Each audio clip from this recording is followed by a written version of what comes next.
cross my heart and hope to die. Welcome to my dark side.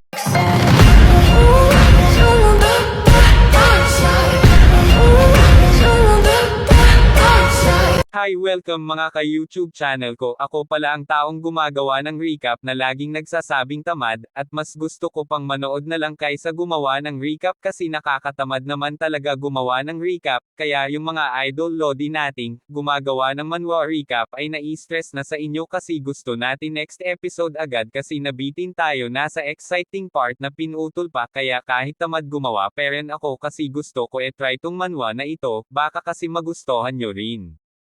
Nagsimula ang kwento sa kontinente ng Xinjiang, at may malaking kapangyarihan na may taguyod ang mga Immortals, at sa isang Immortals ang nagsabi ng isang bagay nang siya ay magtagumpay. Magandang araw sa inyong lahat, ako si Garbage Ash. Natuklasan ko ang isang kakaibang bersyon ng Immortal Cultivation. At ilang minutong gawain lang, gawin ang ginagawa ko, at tiyak na mahuhulog ka sa pag-ibig sa Immortal Cultivation. Kaya naman nagsimula noon, ang kontinente ng Xinjiang ay biglang nagsimula ng isang henerasyon ng malaking Immortal Cultivation. At may napansin ang mga tao sa kalangitan sa mga nakita at napasabi ito, ng mga may nag-breakthrough na namang nagtagumpay. Ang kulay na iyon ay nangangahulugang may isa na namang nakatawid sa realm ng Great Martial Master. At tila may isang taong nakaupo na hindi interesado sa nangyayari. At ito pala ang ating bida na si Yifeng, isang naglalakbay na nakaupo kanina hindi interesado. At bumalik muna tayo sa kanyang nakaraan na nagsimula ang lahat 5 taon na ang nakakaraan. Naglaro ako ng Immortal Cultivation Simulator ng 80 oras ng sunod-sunod at nakamit ang maikliang tagumpay sa paglalakbay, kaya lang may hindi inaasahan ang nangyayari. At biglang siyang namatay nang hindi natin alam at napasabi siya na ito ba ang mundong pinauusbong ng Immortal Cultivation.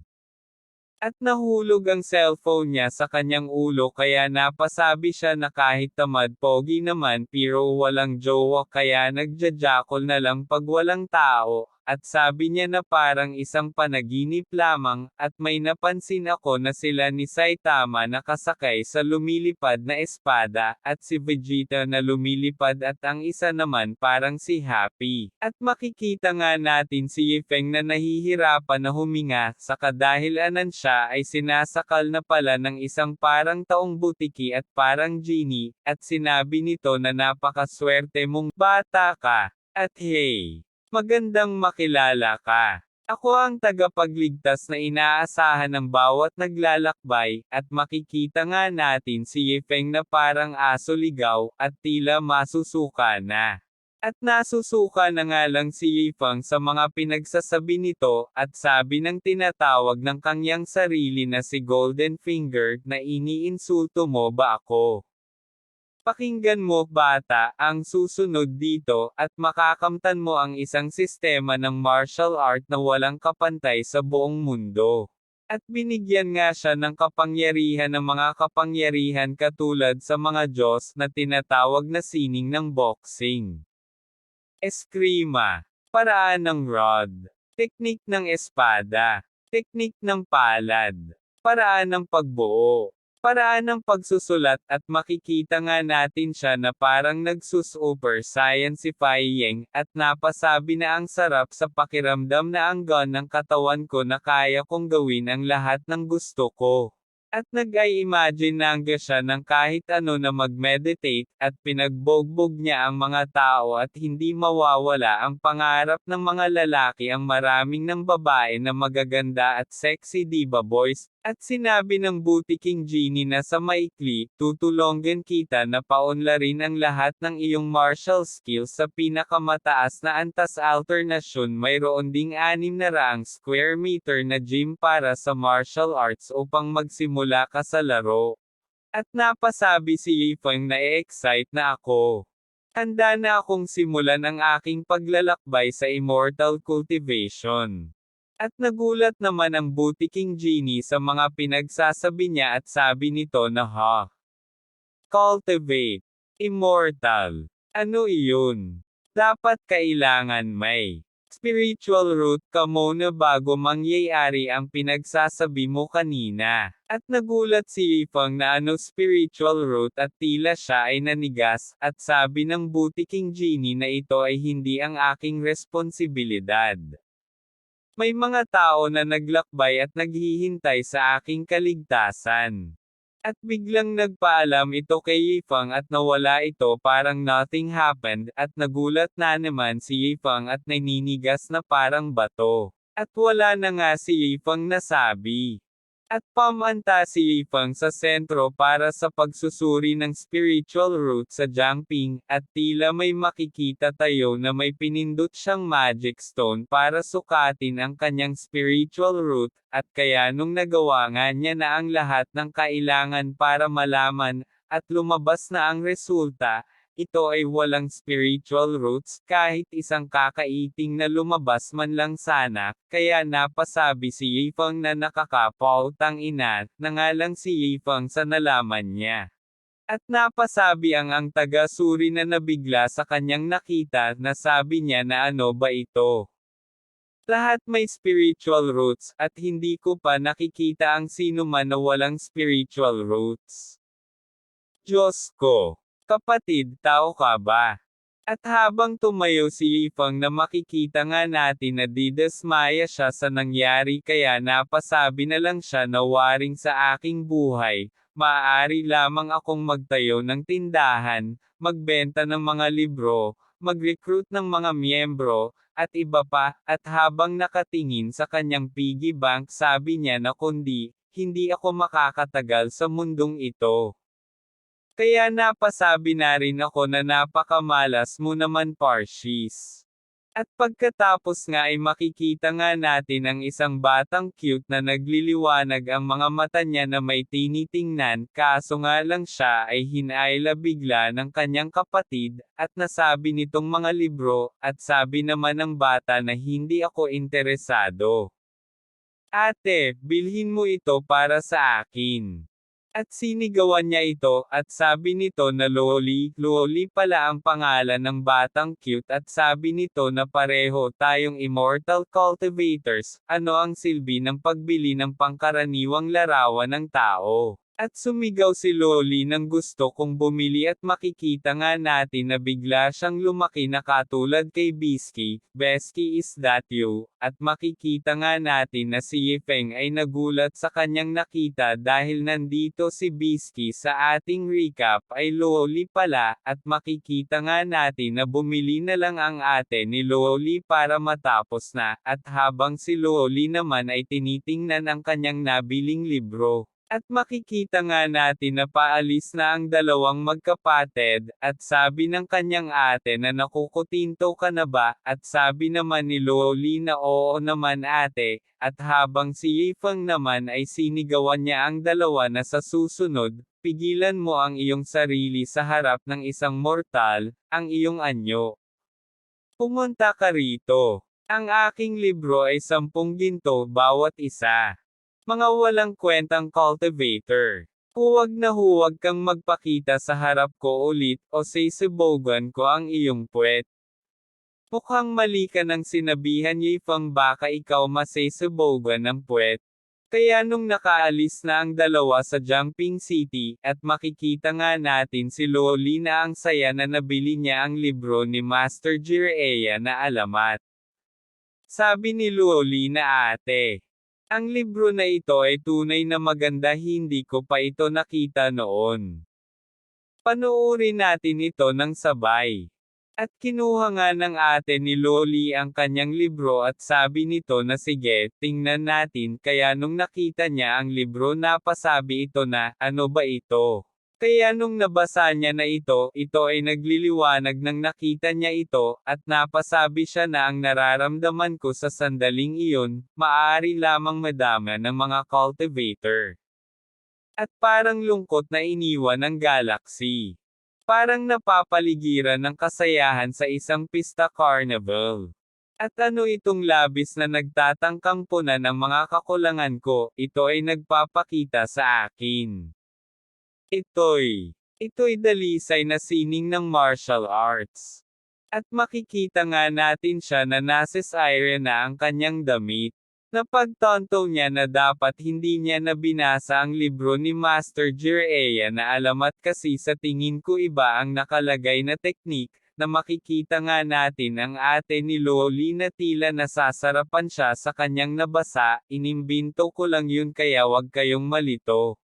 Sa nakita niya ang libro at maaari bang ang nagbebenta ng libro kanina ay isang world-class expert. Ito ay dapat ipaalam agad kay Master. At nailipat nga tayo sa may humahabol sa halimaw, at makikita nga natin ang isang taong matanda sa likod na humahabol sa halimaw na umaatake para patayin ang halimaw, at nahabol nga niya ito at pinutulan niya ito ng ulo agad at ito ay namatay. At may narinig ang matanda na sinasabihan siya na, Lu Qingshan pala ang pangalan ng matanda, kaya tatawagan na natin siya sa pangalan niya, at sabi ng nagsisilita na pinatay ko ang halimaw na ito, at salamat sa iyong paghihirap sa Castle Peak Gate, kaya't nakatuntong ako ng hindi nagkakagulo. At napasabi si Lu Qingshan na ikaw putang ina ka na ang dami mong sinasabi na wala ka naman ambag sa pagpatay sa halimaw. At naghanda na hanggang si Lu Qingshan, na umatake, at sabi niya na ang Castle Peak Gate namin ay naghanap sa demonyong ito ng buwan, at marami ang nag-ambag ng kanyang buhay, at narito ka upang kunin ang handa ng produkto. Saan ang iyong mga etika sa martial art? At ang pangalan pala nito ay si Ning Xuanwo, ang ninuno ng Xuanwo sect, na ang lakas ay nasa breakthrough sa Wuling Realm. At habang nagpapalabas ng espiritual sa kanyang kamay, at napasabi si Lu Qingshan na hindi maganda. Ang spiritual power na kanyang kinuha, nakatawid na sa realm ng Martial King. Na makikita nga natin siya na pinagpapawisan sa nakita niya kay Ning Xuanwo, at habang dalawa nakatingin sa isa't isa at nagpapalabas ng mga determinasyon na lumaban, at sabi ni Ning Xuanwo na sa laban ng kamatayan 3 araw mula ngayon, kung magtagumpay ka laban sa akin, papayagan kitang makatakas. Sabi ni Lu Qingshan na ang mas marami mong hinaharapang mga hamon, mas umaapaw ang iyong determinasyon. Napasabi siya sa isip niya na paano ko mapapantayan si Ning Xuanwo ngayon. Ako'y nasa realm ng martial spirit na maraming taon na, at hindi pa ako nakakatawid. Tiyak na ako'y papatayin. Nakikita nga natin na napakagat ng kung ano si Lu Qingshan. At pagkatapos nga makikita natin si Master Lu Qingshan na ang dami ng inisip, at sinabi nito na sige papasukin mo ang taong iyon, at makikita nga natin na nilagay ng tao ang libro sa sala, at makikita nga natin na ang ate pala ito ni Loli ang dumating at yumupo na sila, at napasabi si Lu Qingshan na isang mortal. Ba ang gumawa ba nito, at sabi ng ate ni Loli na oo. Baka siya ay isang walang kapantay na guro sa mundo ng cultivation. At sumigaw ang Master Lu Qingshan na bilang isang pangunahing alagad ng Qingshan sect, hindi ka nakatutok sa iyong pag-unlad upang makamit ang mga pag-usbong, at ngunit niloko ng mga tagalansangan. Napakauto-uto. Ang librong ito ay walang kakaibang silbi. Walang kabuluhan. At sinabi ng ate ni Loli na guro, magpakalma po kayo. Pakitingin naman dito. Kung nagsinungaling ang alagad, handang tanggapin ang anumang parusa. At napaha na lang si Master Lu Qingshan sa sinabi ng kanyang alagad.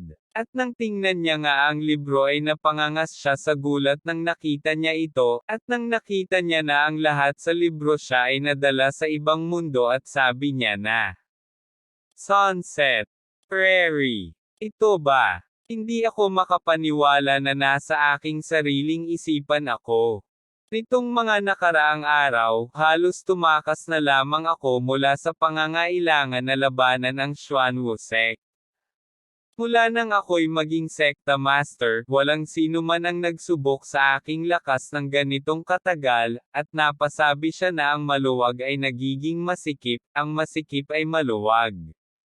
At sabi niya ulit na finally nag-breakthrough na ako sa ibang antas. At makikita nga natin siya na iiyak na masaya na hindi niya alam kung ano ang pakiramdam na ito. At makikita nga natin ang patunay na nag-breakthrough na si Lu Qingshan dahil sa libro ni Yifeng, at si Yifeng naman may nakitingin lang siya sa nakita niya na may nag-breakthrough at napasabi siya na ang mga Hangul, sinong gago ang nag-breakthrough muli. At napasabi ang babae na kapatid ni Lolina. Guro, totoo bang nag-breakthrough ka sa kaharian ni Wu? At napasabi si Lu Qingshan ng seryoso sa pangalan ng babae na Lulanzu. Lulanzu pala ang pangalan ng na tinatawag nating kapatid ni Loli, kaya tawagin na lang natin siya sa pangalan na Lanzu, at makikita nga natin si Lu Qingshan na fresh na parang naging binata, at sabi niya na narito na ang pagkakataon na patayin ang Xuanwu sect.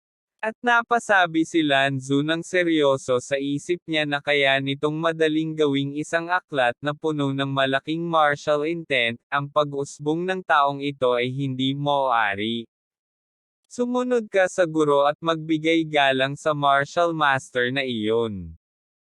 Ano ang silbi ng pagbili ng mortal na aklat ng pintura? At naiisip niya ang ating bida na noong una, ako'y nagsalita ng mayabang na masasakit na salita sa Panginoon na iyon ang hindi iniisip. Kung galit siya, tiyak na kayang-kaya niyang sirain ang pintuang bundok ng Kastilyo. Pero si Yifeng ay nagluluto lang at sabi niya na sa wakas, maaari ko nang kainin ang karne, ang sarap ng amoy, at sabi niya na ang mga paraang pampalakas ng mortal ay hindi talaga sikat dito. Sa wakas, may dalawang mangmang na nagbili ng aklat para sa isang ginto, na isinulat ko lang ang naisip ko dahil nagawa ko lang iyon sa kadahilan na dahil ako'y nagbabatak ng ML at Call of Duty Dota noon. At napasigaw ang mga tao na hulihin ang mabangis na aso. Ninakaw nito ang ating karne. At nagsalita ang aso na hinahabol nila, sabi na hintuan mo ang paghabol sa akin. Kayo'y mga mabababang tao lamang. Ang aking pagkain ng inyong karne ay isang dakilang karangalan para sa inyo. Ako ang prinsipe ng Wolf Clan sa mundo ng mga demonyo. Ang aking kaharian ay katumbas ng martial soul. Kung hindi dahil sa pagkakatraidor ng aking kapwa-klase, at ang paghina ng aking mga espiritual na kapangyarihan, matagal ko nang nilunok ang kayong lahat. Ha! At may nakita ang prinsipeng lobo may mortal sa harap na naglakas loob na hamarang sa landas ng isang prinsipe. Bagaman mahina ang aking espiritual na kapangyarihan, madaling patayin ang isang walang depensang mortal. At inatake si Yifeng ng prinsipeng lobo at sabi nito na mamamatay ka ngayon, at may napansin si Yifeng sa kanyang likod, at makikita nga natin si Yifeng na ang lobo ay kanya lang itong sinulo na parang tuta at napasabi ang prinsipeng lobo na ang aking kapangyarihan, hindi ako makapaniwala na hindi ito gumana. At sabi ni Yifeng na kailan dumating ang Hangul na aso sa Jumping City at napamura na lamang ang prinsipeng lobo na kakaputang ina, at makikita nga natin na may nag-shockwave sa pag-atake ng prinsipeng lobo na nagsiliparan ang paligid sa kanila at nakita ni Yifeng ang kanyang mga luto na natatapon na.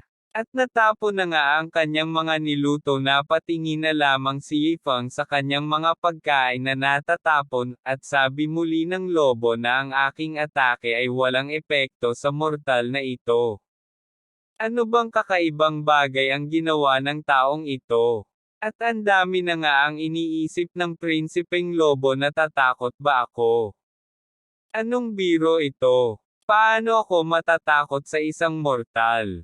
Kahit isumbong pa ako ng 5 cultivator sa martial spirit realm, hindi ko, at hindi na natapos ang sasabihin niya nang makikita nga natin si Yifeng na naging ang na dahil sa natapon ang kanyang niloloto at sabi niya na ikaw, munting tuta ka, mukhang masarap, at napasabi ang prinsipeng lobo na posibleng gusto ba akong kainin ng mortal na ito.